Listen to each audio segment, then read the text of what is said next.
खानापूर रोडवरील foundry cluster येथे जाणाऱ्या रस्त्यावर मोठे भगदाड पडल्याने नागरिकांच्या आणि कामगारांच्या सुरक्षेचा प्रश्न निर्माण झाला आहे।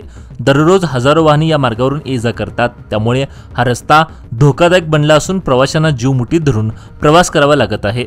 फाउंड्री क्लस्टर हा परिसर एक औद्योगिक वसाहत असून येथे काम करणारे हजारो कामगार रोज याच रस्त्यावरून ये-जा करत असतात।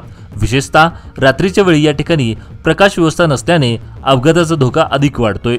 संबंधित प्रशासनाने तातडीने लक्ष घालून रस्त्याची दुरुस्ती करावी अशी नागरिक व कामगार संघटनांकडून मागणी होत आहे।